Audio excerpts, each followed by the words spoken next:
नाशिकच्या गोदावरी नदीच्या पाणी पातळीत मोठी वाढ झाली। गोदावरी नदीचं पाणी आता थेट भांडी बाजारांमध्ये शिरले, त्यामुळे मोठ्या प्रमाणात व्यापाऱ्यांचं नुकसान होतंय।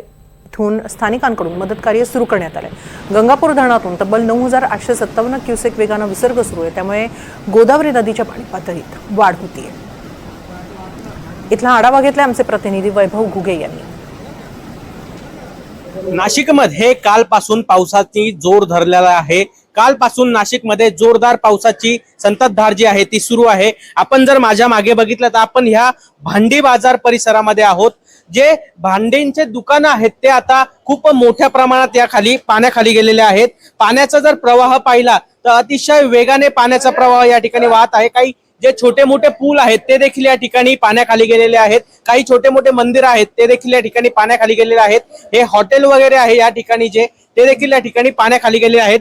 टपऱ्या ज्या आहेत त्या बाहेर काढून या ठिकाणी काढण्याचं काम जे आहे ते काय स्थानिक नागरिकांकडून या ठिकाणी करण्यात येत आहे। काही ज्या टपऱ्या आहेत त्या भांडी बाजाराच्या दिशेने या ठिकाणी ठेवण्यात आले आहेत। आपल्या सोबत काही स्थानिक नागरिक आहेत।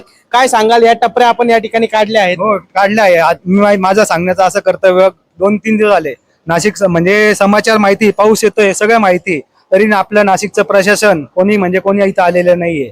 आम्ही इथले रहिवासी। आता तुम्ही बघा, इथं रोज पोटावर हातावर भरणारे लोक, पोट भरणारे लोक आहे, बरोबर?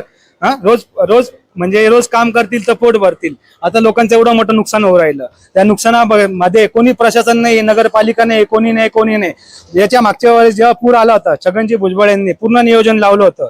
त्यांनी माणसं पाठवले, त्यांनी खूप काही केलं, सहकार्य केलं। पण आत्ताच्या वेळेस पालकमंत्री कुठे, कोणीच दिसत नाही आम्हाला। नगरपालिकेचे माणसं दिसत नाही, न जीवरक्षक म्हणजे आम्ही इथले रहिवासीच फक्त। एवढ्या टपऱ्या गेलेल्या लोकांचे खूप प्रमाणात नुकसान झालेले। ना पोलीस प्रशासन आलं नाही इथे, न नगरपालिकेचे आले नाही, ना अग्निशमकवाले आलेले नाही। मग अशा वेळेस येणार नाही तर मग कशा कामाचं आम्हाला? काहीच कामाचं आहे। आम्ही इथले रहिवासी, बरोबर? आता माझ्या डोक्याला 8-9 टाके असताना सुद्धा मी इथं मदत करायला आलोय। का बरं? नको कोणाची तरी रोजीरोटी, बरोबर? मग आमच्या सारखे पोरं येऊ शकता, मग प्रशासन का येऊ शकत नाही? खरं आहे खोटं आहे?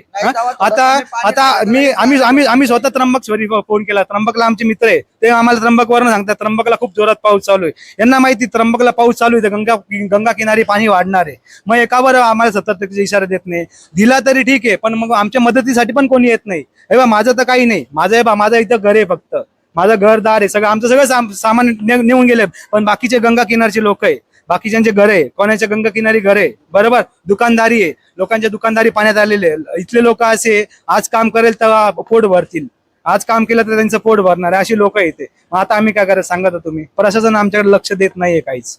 हे म्हणजे फक्त कसे माहिती का, जेव्हा तुम्हाला मदत लागते कुठल्या गोष्टीची तेव्हा फक्त नागरिक आठवता। म्हणजे सामान्य नागरिक कुठे आता?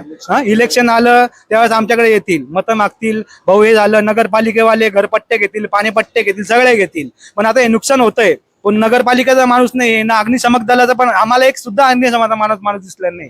आम्ही स्वतः म्हणजे इथले जेवढे आमचे सगळे मित्र आहे, आम्हाला जेवढं सहकार्य करता आलं आम्ही तेवढं करू राहिलो, बाकी काहीच नाही। आणि हे सहकार्य हे मोलाचं सहकार्य असतं, बाकी काही अडचण नाही।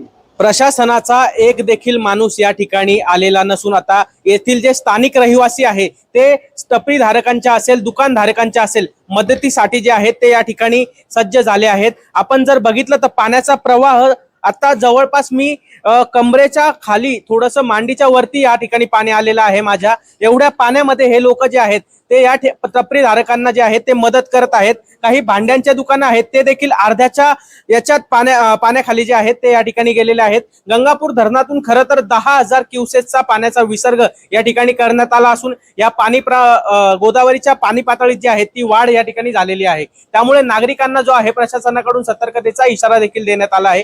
हा पाऊस जर असाच सुरू असला तर गोदावरीच्या पाणपातळीत आपल्याला मोठ्या प्रमाणात आणखी वाढ बघायला मिळू शकते। वैभव घुगे, NDTV मराठी, नाशिक।